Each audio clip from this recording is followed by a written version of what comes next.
my veins. Blue and one, I red, white, and blue in my brain. I'm Bulldog born. Bulldog, that's my breed.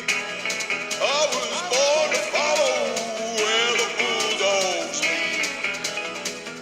lead. Ladies and gentlemen, welcome back. We've got a magnificent episode lined up for you today. But before we talk about our guest of honour, it gives me great pleasure to introduce the one and only Kennel Master, King of Footscray, Dougie Hawkins. Welcome back. How are you, Matty? Great to be back. And Dougie, I'm absolutely pumped up today because we're talking about today's guest, who's none other than your old teammate, the champion, Richard Osborne.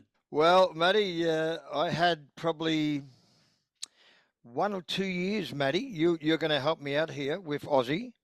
Obviously, he started at Fitzroy, had the blonde hair, wore the number 44. He wore it at Footscray, Western Bulldogs as well, Fitzroy. Sydney Swans, Matty, did he wear 44 there? Yeah, absolutely, Dougie. He played for all of his 4 clubs wearing the number 44, Guernsey, Fitzroy, Sydney, the Bulldogs, and Collingwood in all his 283 games. And that actually puts him only behind Justin Madden at Carlton, who played 332 games in the number 44. So, yeah, really proud number. I know I didn't know this, Matty, but the other day I was just mucking around with my phone and these footy games come up. And there's Richard Osborne playing for Collingwood. Did you know that, Matty? Yeah, I know. I know that he actually barracked for the Pies. So, yeah, he went there for his last 2 years, didn't he? It must have been 97-8. She had the 4 clubs. Yeah. I remember Aussie playing at Fitzroy first of all. Right. And a young blonde-headed smooth cat. And Matty, he could play. Mate, he's a real good player. What I saw at Fitzroy and had him the 2 years, was it 2 years, Matty, at Bulldogs? 3. 3 years, 94, 95, 96. You got it. You nailed it. Yeah, absolutely. Yeah. I remember 94 because that was my last year, obviously, with Aussie. He had this smooth looks and the blonde hair. But you know what? He could play. He was both-sided, had outstanding balance. And you know what he was, Matty? For a smooth-looking cat, he was tough. Yeah, right. He was hard at the footy, couldn't give 1 inch, wouldn't care about anything. He was a real good player. On the borderline of being a great player. And Matty, and at the Bulldogs, he was fantastic. A couple of years I had with him there. And you might be able to help me here, Matty. I remember him doing his knee tragically, and it was a late Darren Mullane from Collingwood fell across his leg, and he ended up having this total knee. It was just, Matty, I don't know if you remember it, but it was just sickening. Do you remember it? Well, I know that he had a couple of injuries at Sydney. I don't remember that one. I know that he had a head clash and ended up an ambulance came onto the SCG to take him away. That's how bad he was out for they stopped the game for about 25 minutes. So we'll ask him about those injuries, but I know he was tough as nails and he just bounced back up each time, Dougie.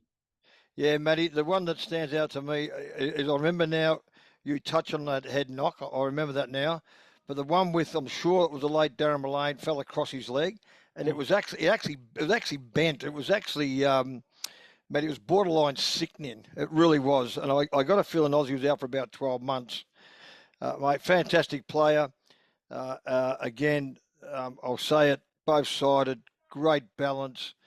How many games did he play, Matty? 200 plus? He played 283 games in total. And how many you got the breakdown, Matty? Have you got the breakdown of the games? How many did he play at Fitzroy? Well, he played 51 at the Dogs, so I'm imagining he played about 180 at Fitzroy, something around there, maybe 190. Yep. And believe it or not, Doug, this is a really interesting stat. He kicked 574 goals in his league career, which was only one less than our leading goal kicker, Simon Beasley. So say that again. He kicked how many? 574. Did I say he was a good player, did I? He was a great player. Is that right? Matty, and again, I said 200 plus. He's 280. I'm not selling him short because I played against him. I played with Richard Osborne. He was a fantastic player. Quick. I didn't say that. He was very, very quick for his size. And again, he had this just superb balance, both-sided, uncanny goal kicking, as you just touched on, Matty, with the 570. And he had a great career. And again, I'm sure he missed 12 months with that knee. And you know what, man, he's a good bloke. Right. You know what I mean? But I got along with Ozzy really, really well. And he was a good fella. His wife, Natalie, actually went to the wedding. So, and young Ricky was born, I reckon. I think Raylan was in hospital and I was having a big night out and that's wedding. So, I'm sure it was when he was at the Bulldogs. It wouldn't have been his 21st, but anyway. But Matty, he could play. Yeah, he was a gun. And he actually tried out, didn't he, for to be a gridiron kicker? Punter, did he? Punter, yeah. So I think in 1994 he actually he was over in America when the season commenced. So I don't think the coach at the time, Terry Wheeler, would have been too pleased. But he ended up coming back, and I think he played in your record-breaking game from memory, Dougie. He definitely did. Yeah, that was 94 and it broke Ted's record. Yeah, 100%. And he certainly had a hand in the finals too in 94.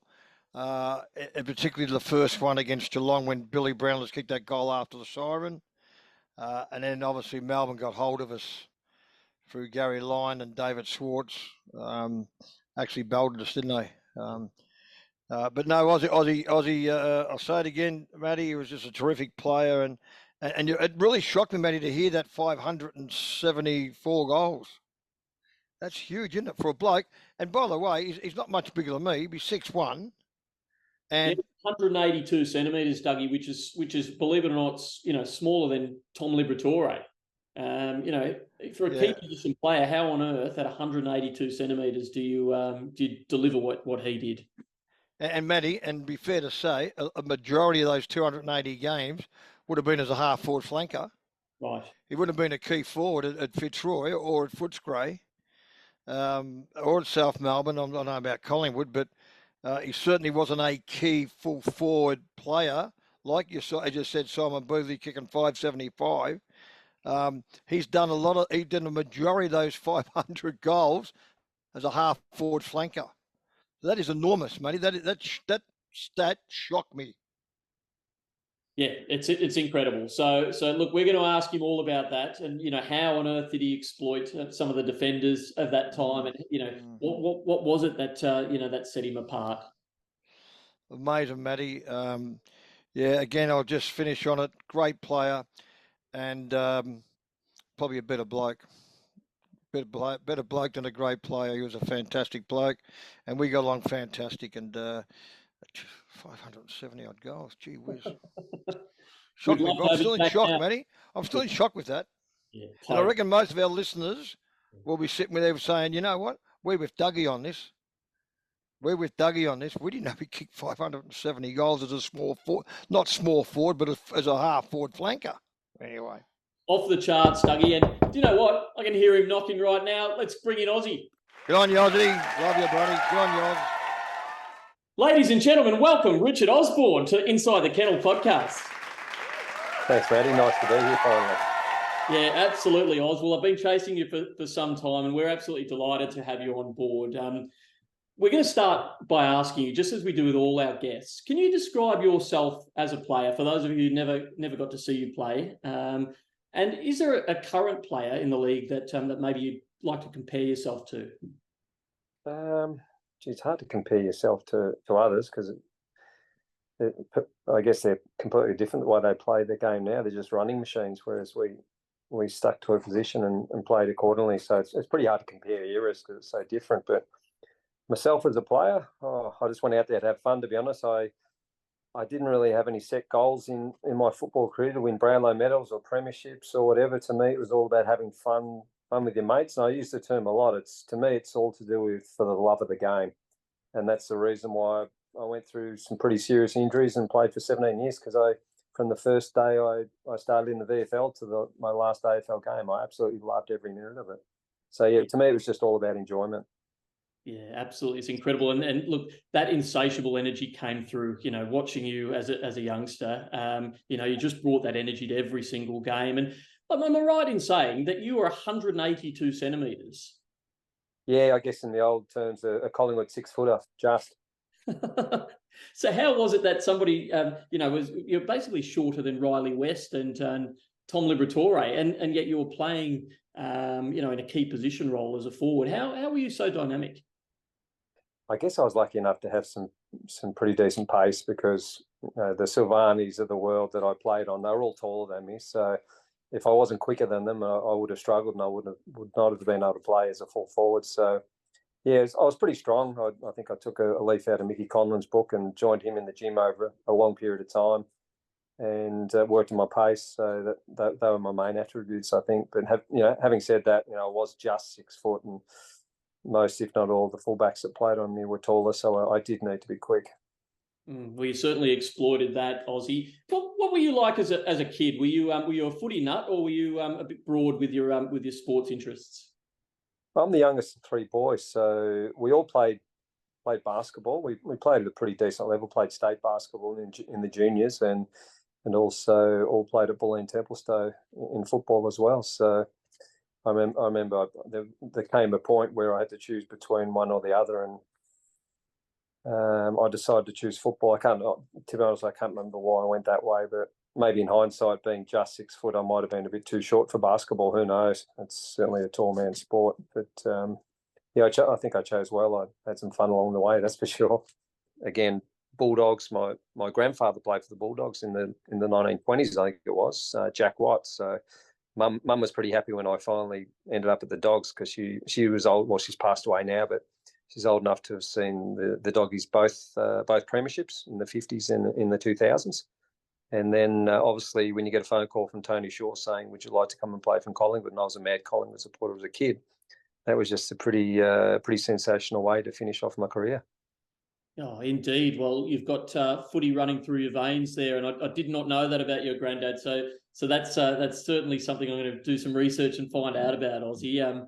And I guess sort of growing up, were you very aware of the pedigree that you had in your family? You speak about your granddad. Were you aware that he was a Bulldog, and how did that sort of shape, I guess, you as growing up and loving footy? I guess just being a boy and having 2 older brothers, we played a lot of sport, whether it be basketball or football or surfing or skateboarding or BMX riding, or we were just forever out and about. We only had one rule after school. You could stay out until the street lights came on. I think they came on at about 5:30 at night. So there was no such thing as a mobile phone. I've got 3 kids now, and it does my head in the amount of time they waste just staring at a screen. Whereas we fortunately didn't have that. Who knows if I grew up in this era, maybe I'd be addicted to my phone like my kids are. But no, we didn't have that, and we just lived out in the streets playing basketball and football and kicking the footy up the road. And I think that was just part of our development. Yep. And you said you're a Collingwood supporter growing up. So do you have sort of vivid memories of going down to Vic Park? And who was your hero growing up? I do have vivid memories. I remember my mum made me a Yakka flag because Yakka was the main sponsor of Collingwood, and I'd either be going home happy or going home with a tear in my eye because I was that fanatical. If Collingwood lost, I'd be crying all the way home. Heroes. Peter McKenna was probably one of the heroes of Collingwood. In Renee Kink, I remember I loved Renee Kink. That sort of era. Obviously, playing against them early days, probably one of the greatest of that era was Peter Dacos. To play alongside him and against him, or not alongside him for Collingwood, but playing against him was a real treat because I remember his nickname being the Macedonian Marvel. He could make that ball talk, and obviously he's produced a couple of pretty handy sons as well that are doing some great things for the club now. Yes, you certainly did, Aussie. So here you are as a 17-year-old. You turn up at Fitzroy, and just 2 weeks after your 18th birthday, you're running out onto the field for your first league game. Can you talk us through the joy of that experience? I'm not sure if joy's the right word for it, Matty. I my first game was against Essendon at Windy Hill, and that was in the era of hitman Roger Merritt, they were just ruthless. It was a pretty brutal era, and having an 18-year-old boy having to walk through the crowd to get to the change rooms before the game, I thought, well, if I can survive that, I can survive anything. So it was a bit of a baptism of fire, to be honest. All jokes aside, I came on at halftime. I think we were 10 goals down, and we lost by 15 goals. So was I 5 goals better for the team? I don't think so, but that that was my one and only game for the season. Yeah, I did see that, Aussie. And look, in the early days, I guess you were learning your craft from one of the best in the business, in Bernie Quinlan, Super Boot. What was it like being mentored by a player such as Bernie? Yeah, well, arguably one of the best full forwards of all time. We also had Gary Wilson as my first captain, Mickey Conlon, Laurie Serafini, Grant Laurie, Graham Hinchin, Les Parrish, who's unfortunately passed away quite a while ago now. But we had an incredible amount of mentors. Purdy, Ruzi, and myself all started, I think, in the same season, 1982. We were just kids. And we just went along for the ride. When you see guys like Gary Wilson and Bernie Quinlan and Mickey Conlon training the house down, you can't help but just jump on that train. And we were maybe not as fit as Gary Wilson, but those lads showed us the way on how to train hard, and we trained seriously hard. Yeah, well, you must have jumped on the fast train, Aussie, because you yourself represented Victoria 8 times, I believe. And I guess in that era, playing with some incredible champions and against as well at state level. Can you recall some of those state experiences? I think probably the most vivid memory I have of state football was a game at Football Park in Adelaide. Gary Ablett Senior was playing on the half-forward line. I think he kicked about 6 or 7 goals from a half-forward flank, and I honestly felt like, for the first and only time in my career, I felt like a spectator. I knew I was watching absolute brilliance. He just tore the game apart. And I've always said he's the greatest footballer I've ever seen by a million miles. And I certainly saw it that night. And in those days, playing for the Big V was probably the closest you could get to playing in a grand final. It was huge. You had Teddy Whitten, the old late and great Teddy Whitten, as the I guess the leader of the pack. And actually, I do remember another vivid memory I had of state football. Again, it was in South Australia, because I think we had a fair rivalry against Western Australia, but I think Victoria South Australia was probably the greatest rivalry. And again, it was a night game at Football Park, and you can imagine the traffic was just horrendous. And we're on the team bus having to get to the ground, and we're running a bit late. And Teddy, in his incredible style, probably thought, I know how I'll get these boys all pumped up. So the police are trying to coordinate the traffic, and he's jumped out of the bus, virtually told the coppers how to do their job, directed the traffic, jumped on the bus and said, "That's it, boys. That's how you effing do it." And I just remembered, well, how the hell can we not play well after that? He was just larger than life, Teddy. Yeah, so you parted the seas and off you went to the ground. Love that, and that's in true Teddy spirit, isn't it? And look, for the Mighty Royals, he came down to the Western Oval on many occasions. What was it like playing in front of such a hotbed in the Western suburbs? What was the crowd like, and did you get a warm welcome? And what was like the change rooms like at that at Western Oval in the visitors' rooms? I guess a lot of the change rooms in those days weren't, I guess, the Las Vegas Hilton, pardon the pun, but you go to Collingwood, the visitor change rooms weren't that good. Moorabbin as such as well, and also at the Western Oval. But I think the main thing to have to deal with at the Western Oval at times was the wind. It got pretty windy there. I remember one day I was actually playing for the Bulldogs, and I don't know what I was doing down at full back, but I was kicking it out from the I guess you'd call that the Geelong Road end, kicking towards the Doug Hawkins wing, and I didn't allow for the wind enough, and it went straight out of bounds on the full. And I can't remember the opposition player, but he just grabbed it, kicked it straight over my head for a goal, and I thought, might be the first and last time I kick out from full back. Stay on the forward line, Aussie. Fair enough. It's less dangerous. Yeah, absolutely. And speaking of defenders, you would have played on some fantastic Bulldog defenders back in the 80s and the early 90s. It might have been a Zeno Tatsaris or a Greg Eccleston or maybe a Ricky Kennedy. Who sort of tended to man you in those days? I think the hardest man was probably Rick Kennedy. I remember one day, I might have been Tim Jepp. I cleaned him up, and to me there was nothing in it. It was a fair old bump, but Rick Kennedy sort of was breathing down my neck for the rest of the day, and that was a long day, because if you had someone like Rick Kennedy after you, he was a pretty tough man, and yeah, I'm glad I got off the field in one piece that day. That's for sure. Love it. Awesome. Yeah, we've had Ricky on, and he even a question can turn him into an angry man very quickly. That's for sure.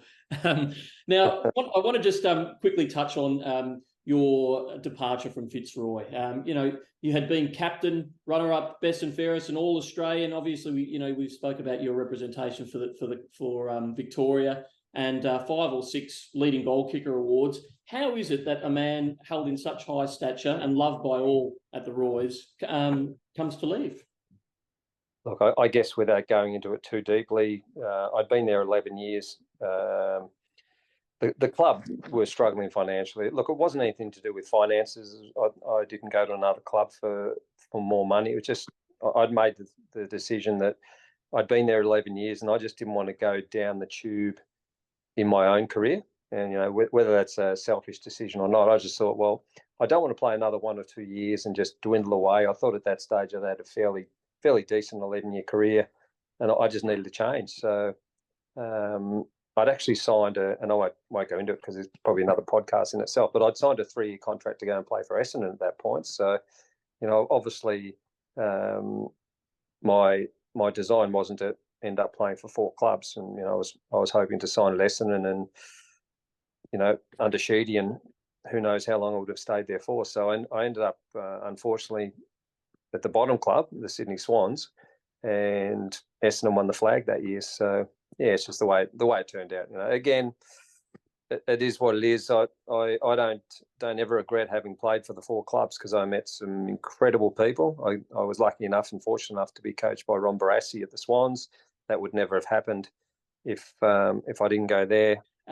So here you are. You've gone to the Harbour City, playing for the Sydney Swans, and in just your 5th game, you had one of the most horrendous head clashes probably in living memory. You collided with Dale Lewis, your teammate, and before you even hit the deck, before you landed on the turf, you were knocked out cold, and there was a real hush came over the crowd. I remember watching this live on TV and not knowing what the outcome was. The commentators were really shocked as you lay there convulsing on the ground. Can you tell us a little bit about what happened in the aftermath? I imagine you got into the ambulance, you probably woke up and asked them to turn the radio on so you could find out the score, being the competitive beast you are. But can you tell us what your recollections are? And I imagine not very much.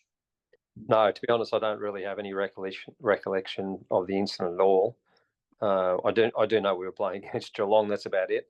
But it's crazy enough, I bumped into one of the Sydney Swans staff members at the time, who, ironically enough, I bumped into him about 2 years ago. I may not have seen him since that day back in '93, and he was in the ambulance with me on the way from the Sydney Cricket Ground to the hospital.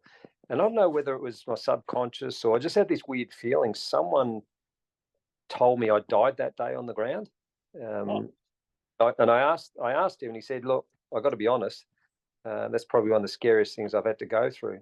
He said I'd flatlined about 5 times on the way to the hospital in the ambulance, and that I had 2 paramedics working on me the whole way. So he said it was pretty crazy. He said if you actually didn't come back, I would have been the person that would have had to ring your mum and dad and told them that you died. So it was pretty full on. Obviously not for me at the time because I was out like a light, but I guess for everyone else involved, it was pretty crazy at the time. My God, I've seen the footage of you having convulsions on the field, and it's a very rare sight to see an ambulance actually come onto any ground, let alone the SCG. But I had no idea, because I understand that you came back and played 2 weeks later. But you're telling me you're in the ambulance and you're clinically dead. Yeah. Apparently, again, I have no recollection of that at all. The first thing I remember is the old story, you're waking up in the hospital under bright lights, and that's literally what happened. I had no idea how I'd got there, how long I'd been unconscious for, or anything. To this day, I still don't know what happened. Wow. So how is it that somebody who's had that sort of level of concussion can come back and ever play again, let alone 2 weeks later, you're back on the field? Yeah, I guess we didn't have the concussion protocols that they have in place now. So, yeah, I'm pretty sure if it happened in 2023-24, I wouldn't have been playing 2 or 3 weeks later, that's for sure. Where does the game move from here in terms of concussions? Because I imagine you've got a fairly strong sort of views on this. How do we go about protecting our players better? And is the AFL doing the right thing in terms of protocol process? Look, I guess being an outsider now, not being directly involved in the game, it's hard to comment whether the AFL are doing the right thing or not. In regard to what's the best thing to do, I guess you need to leave that up to the experts. It's a difficult one because it's a full contact sport. Unless we completely change the way the game's played and take all the contact out of the sport, you're always going to run that risk of having head knocks and concussions. I think that's just the nature of the beast. So, how forward, I don't know. I'm not in a position to make those judgments. But you certainly don't want to see guys getting knocked out. But it can be the nature of a full contact sport, unfortunately. Yeah, absolutely. Well, so let's investigate this. You came back 2 weeks, your second game back, you played against the Doggies and you kicked 4 goals. And then the following week, you had a career high and you smashed through 10 goals, which was your only winning game, mind you, for the Swans in your 11 games that you played that season. How is it that somebody who's died comes back? I'm sure you're probably the only one in the history of the game, and then kicks a bag of 10 goals. What an experience. It's funny, there was a bit of a joke going around after that game that when I got knocked out and taken to hospital, the doctor said to me, "Do you know where you are?" And I said, "No, I don't." And he said, "Do you know who you are?" And I said, "No, I don't." And he said, "You're Gary Ablett Senior." And that's why I went out a few weeks later and kicked 10. Well, it worked. Absolutely. Yeah. And that was crazy, that game. Obviously, it was the only game that we'd won for the season, and I was on, I don't know, it was the Today Show, one of those morning shows, the next day, and it was like we'd won the grand final. I think we partied for the next 35 years after that. But the poor old long-suffering supporters, we hadn't won a game for 26 weeks or something like that. So yeah, it was pretty full on. There wasn't a big crowd at the SCG that day, but they certainly celebrated long and hard after that. Yeah, what a memory to kick 10 and be the hero of the day, Aussie. And the season came to a conclusion, though, and then you departed again, moving to your third club, and this time the Mighty Dogs. How was a move brokered? I think I got a call from Damien Smith, who used to look after me, and I think it was Mark Kleiman at the time was the football guy at the Dogs, and they showed interest and rang up and wanted to know if I wanted to come over, and obviously the rest is history. So tell us when you arrived at the club, who made you welcome? How was it sort of different culturally to the other clubs you'd been to? I don't think it was that culturally different to Fitzroy, to be honest. Not a highly successful club, I guess, in the scheme of premierships. Struggling supporter base. We didn't have 100,000 supporters like a Collingwood may have, but and I'm not saying it because I'm on a podcast for the Doggies, but I loved my time there. I absolutely loved my time there. I knew, obviously, Steve Wallace and these sort of guys, having played state football with them, but they were a great bunch of guys, and to be fortunate enough to have played in an era where you've got Brad Johnson, Scotty West, these sort of guys, Luke Darcy, they were just kids, and to be involved with them at the start of their career, that was pretty cool. And the three of them had incredible careers themselves. Yeah, indeed, Aussie. And so 1994 was your first season, but before the season even began, in pre-season, you were conspicuous in your absence. You were off to the United States trialing for to be a punter. Is that correct? Yeah, that's correct. And look, there's not too many things that I I sit back and regret in life, and that's probably, to be honest, the only thing I do regret. The Bulldog signed me in good faith on a 3-year contract, and rightly or wrongly, and I can sit back and look at myself in the mirror and say wrongly, I did the wrong thing by the Dogs by going over and trialling as a punter. Obviously, it cost me financially when I came back with my contract, but I deserved that. If I have my time again, I think I've mentioned it to Terry Wheeler because he was pretty annoyed that I left, and I did the wrong thing. Have any problems in admitting that now? So, yeah, I did it at the time. I thought it was the right thing to do for myself, but it was a pretty selfish decision, and I do regret doing it, to be honest.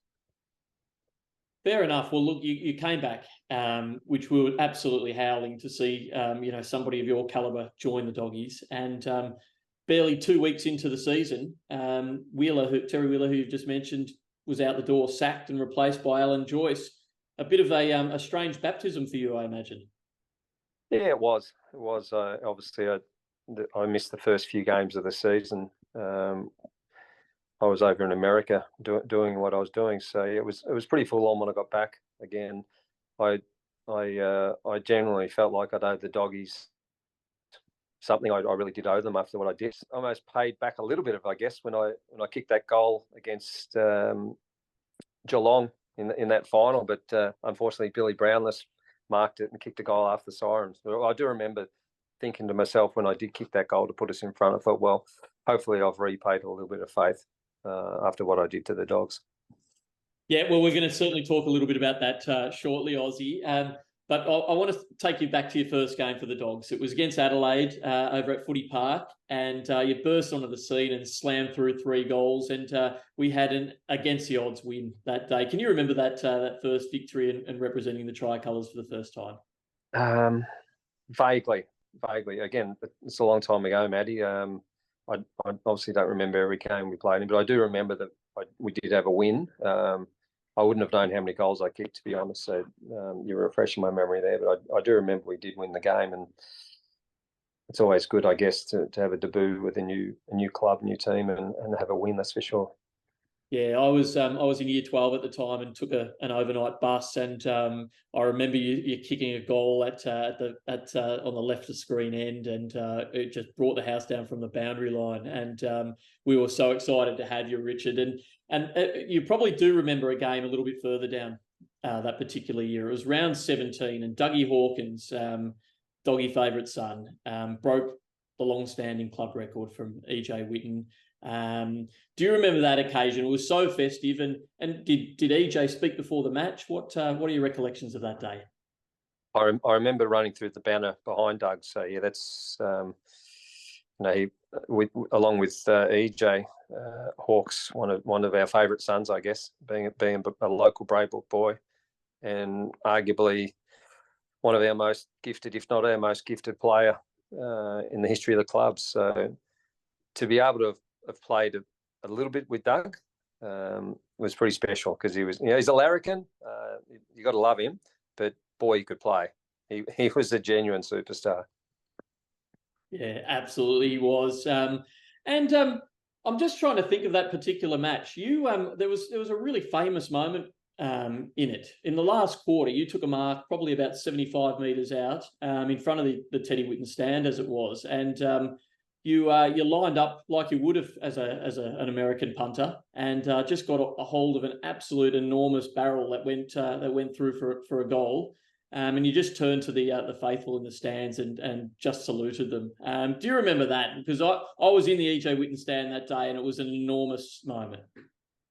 Yeah, I did. I guess I probably had a little bit of help from the wind, but I guess all these years later, Matt, we could probably say it was 95 metres out. Who's right, who's wrong? But yeah, I guess it was just one of those kicks where you got onto it with a torpedo. It's a little bit hit and miss. If you get onto it, it goes. If you don't, it doesn't go too far. So yeah, fortunately, I did get onto that one, and it was a fairly decent kick. But yeah, a little bit of wind assisted. Yeah, very modest, Aussie. It was an incredible bomb, and And look, you probably are aware of this. You kicked 574 goals for your career, which was one shy of the Bulldogs' overall leading goal kicker. Simon Beasley kicked 575, which is an amazing feat. Are there any goals that, aside from that particular one, that stand out across your career that really sort of loom large in your memory? I do remember kicking a goal. I think I was playing for the Bulldogs at the time. It was against the Swans at the SCG, and it's something I couldn't have practiced. I dribbled the ball in midair along the boundary lines, kept it in. I think Troy Luff was the guy on me, and I bananaed it from about 50 metres out. And without trying to pump up my own tyres, there's no way known in 100 years I could ever have kicked that goal again. And when it went through, I just thought, wow, that was just. I shook my own head. I just thought, how the hell did I pull that off? It was, yeah, that was a bit of fun. That one, I couldn't believe that one went through. I could never do that again in a million years. Well, we're going to look that up on YouTube, Aussie, and hopefully we can embed that in this podcast. That's for sure. That's awesome. And look, later on in that season, we went on the back of some momentum and some magic from yourself. We ended up, as you've sort of alluded to, playing off in the finals, and we challenged the Cats that day. You talked about the goal that put us ahead with about a minute to go. Can you walk us through some of that encounter and the sort of bitter ending that happened? Yeah, I think that the main thing I do remember is kicking that goal, and I wouldn't have even thought there would have been a minute to go, and obviously it's always in the back of your mind after a goal's kicked. We just got to man up, we just got to hang in there for another minute, and it could not have unfolded more perfectly for Geelong. They got the ball out of the centre. I can't remember who kicked it down to Billy Brownless, but just lace out on the chest. It was Mensch. David Mensch, was it? Yep. Yeah, yep. In the footage a few times. Yeah, so David Mensch has grabbed the ball and sobbed it to Billy. And as Billy does, he's a beautiful kick. And he wasn't that far out, probably 40, 45 metres out. And yeah, unfortunately it went through. And they went on a little bit further, and we didn't go too much further. But it was a good close game, good close game. And Geelong were a good team of the 90s, so to lose to them in that sort of fashion wasn't a disgrace, but yeah, it just proves what a fine line football can be, particularly in finals. Yeah, absolutely. It was such an arm wrestle and an exciting match, but we ended up playing the Demons, I think, the following week, and absolutely got shellacked. So it wasn't to be that year, but we bounced back the following year, and you individually had an incredible season. Can you recall 1995 as player and club? What happened in that campaign? Not a great deal. I think from memory we had a fairly consistent year under Alan Joyce. Again, it's a long time ago, Matty. And I guess on specific things, it's hard to remember too much about the campaign. But yeah, I do remember that we played finals again and had a fairly consistent year. And we had a good team. It's Scotty Wind, Libber, Chris Grant at his peak. We had a great team. Yeah, Johnson, West, Rowan Smith. Yeah. Obviously your good self. Luke Beveridge was there as well. What was it like playing alongside Luke? Oh, it's surfing buddy. We used to go surfing together, myself and Luke. No, he was a good player, Luke. Obviously, he played at Melbourne at Melbourne as well. But good solid contributor and a great guy. And obviously he shows that with the way he coaches the team. He's had an incredible run as a coach, both at amateur level and at the Doggies. Yeah, absolutely. So tell us a little bit about some of your other favourite teammates at the Dogs. Who sort of stood out for you in terms of just their quality, but also just them as people? I think as a character and a pretty genuine sort of bloke, Danny Southern, he'd be up there. He was a real character. Scotty Wine, Scotty West, all the guys you've just mentioned. Libber, Steve Wallace. He was a terrific bloke. They don't come to too much better than Steve Wallace. Chris Grant, as I've previously mentioned. Steve McPherson. Yeah, they're just all terrific blokes. And as I said earlier, to have the opportunity to play alongside Dougie Hawkins, that was just a gift, a real gift. He was a legend of the game, a legend of this club, and a cracking guy as well. Yeah, indeed, Aussie. And what about some of your opponents as well? So, you talked about Steve Silvani and, some of the taller players that you played against. Who were some of the fiercest opponents, and how did you sort of exploit some of them with your attributes?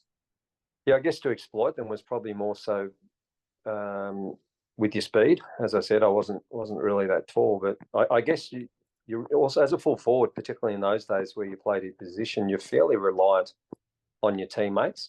Like you could lead for the ball, be 2 or 3 meters in front of, say, Silvani as an example, but the ball's picked up high in the air. Then all of a sudden you've lost your advantage, and it's a bit of an arm wrestle. So as much as we as full forwards get all the credit and the limelight of kicking bags of 10, 11 or whatever it may be, if it's not delivered to us in an appropriate way, it's a real struggle. So yeah, a lot of the hard work's done up the ground, and I guess we just have the ability to finish off all the good work, if you know what I mean.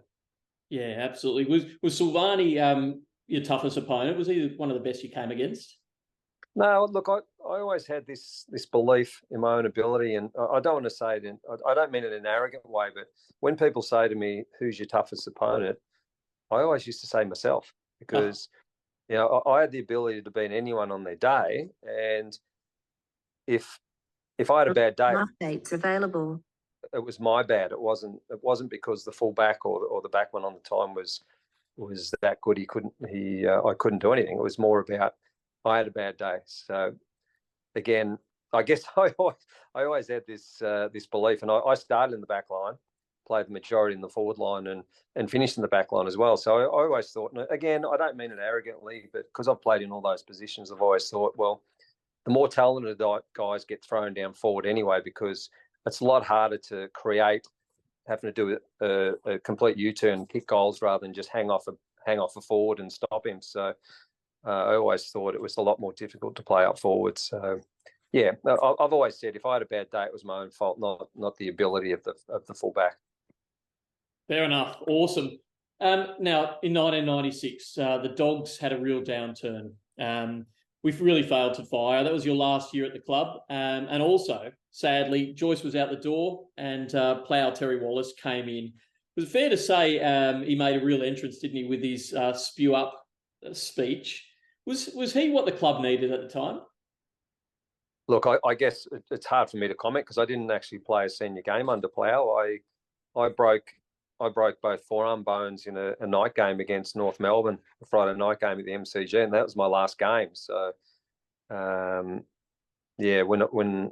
obviously that was my last game for the Dogs, so I didn't play a senior game under Plough. So it's impossible for me to say whether he was the right man for the job or not, because I didn't play under Plough. But obviously, unfortunately, it was probably time for a change in the coach's box, and unfortunately, Alan Joyce, being the senior coach, had to go. That's just the nature of football clubs. And Terry Wallace came in and took over the reins. Yeah, absolutely. I didn't know about your broken arms. What happened against the Kangas? I got tackled by Johnny Blakey, an old teammate of mine from the old Fitzroy days, and he pinned both my arms, and his weight went forward onto me, and I just snapped my forearm bones on the spot. So, yeah, it hurt a little bit, and I the only thing I remember about that was that when I got off the ground, they tried to pull the bone back into shape or pull it back into place, so I didn't have to get a plate put in it, but they couldn't do that properly. So I've still got a plate in my arm now, all these years later. Oh my God! Okay, that's horrendous. So you certainly churned through a great deal of coaches in your time. We've mentioned a few of them there. Were any of them particularly standouts and really influential in your development as a player? Yeah, I think I had about 9 coaches in the end. Whereas I guess if I played that 17 years at Essendon, I would have been Kevin Sheedy. So that's quite ironic how it how it all works out. But I think my first two coaches probably had the most say in shaping me as a footballer and an individual, and that was Robert Walls and David Parkin. And they were both pretty hard individuals as coaches. And when I say hard, I mean hard but fair. And I grew up in Bulleen, went to a fairly rough school in Templestowe Tech, the youngest of three boys. So I think they just continued the way that my father brought me up. It was hard work, honesty. If you're lazy, you're going to cop it. If not, you're fine. And that's the way Wolsey and Parkham were. And hopefully they'd say that I was a pretty honest, hard worker. And I developed well under both coaches because I liked that style of coach. And they were both brilliant at what they did. And so here it is. You left the Dogs. You went back to Collingwood, the team you supported and loved as a kid. How was it going to Collingwood? And I know you never tasted September action after the 1995 season. That must have been pretty tricky. But how was it returning there and becoming a defender? Yeah, I think the thing with Collingwood, even though in 97 and 98 we weren't successful on the field, we didn't play any finals, you're still playing in front of a fairly decent crowd. So I think it was an actual honour to represent a club like Collingwood. And again, I don't say that lightly against Footscray and the Swans and the Bulldogs as well, because it's an honour to represent any club. But yeah, there was just something special about running out for the team that you barracked for as a kid. So as much as we didn't have success on the field, I really, really enjoyed it there. Yeah. But, no premiership in the end. You said at the start of the podcast that, you played for fun and that journey was, what drove you. Is there an element of unfulfillment not winning the premiership or are you just delighted with what you achieved? Not in the least. I don't think a player ever starts and finishes a career and doesn't want to win the premiership. I think that's obviously what you strive to do. But I think it's actually quite unfair that, you hear some players talk down about their own career, that they think they've failed because they haven't played in the premiership. And, I know some people might say that about Nathan Buckley. And, I bumped into Bucks only recently going for a walk along the beach. And I think, well, he was that close as a player, that close as a coach. Why should not playing in a premiership define your career? I think it's a load of crap, to be honest. And I don't say that because I never played in one, but it doesn't define me as a person, that's for sure. Never has, never will. And I'm not jealous for, guys like Dermot Brereton and Michael Tuck and the Hawthorn boys playing in 478 day grand finals and 5 million night grand finals, but it certainly didn't define me as a footballer. And hopefully it didn't define Bucks and these sort of guys as footballers and people as well, because, we all tried our guts out and we just weren't in the right time and place to play in a flag. So be it. So be it. Absolutely, Aussie. Well, listen, we're going to put you in the hot seat one final time today before we do let you go. And without a word of warning, we always play a Bulldog brain quiz here. Now, Dougie Hawkins won last year against 25 other players, so he's qualified for the final. And the winner of this year's will go head-to-head against him. You'll be playing for a portrait that'll be painted in the winner's honour. So we're going to strap you in, Oz, and you've got two categories that you can choose from. You can either select Bulldog coaches or Bulldog goal kickers. Which takes your fancy? We'll go the goal kickers, I think, because I was one of them. Goal kickers. I knew you'd select that. Fantastic, Aussie. All right, awesome. Well, the time will start after I ask the first question, okay? But good luck. 60 seconds on the clock. Your time starts now. Alan Hopkins was the Bulldogs' leading goal kicker in our 1925 inception year. Is that true or false? False. It was true. In 1976, Alan Stoneham became the last player to kick a goal after the siren to win the game for a Bulldogs match. Is that true or false? 76. False. It was true. Teddy Whitten was the leading goal kicker in the 1954 premiership year. Was that true or false? True. It's false. It was Jack Collins. How many goals did yourself, Richard Osborne, kick in 1995? 51. 53. Which Bulldogs scored our highest tally of goals ever in a single finals match? Oh, way. Yeah, it was in 1997. Chris Grant? It was Danny Del Rey. Wow. Calvin Templeton won the club's leading goal kicker award 4 times in which decade? 80s. It was the 70s. Wow. Second on the club's all-time goal-kicking list is which player? You played with him.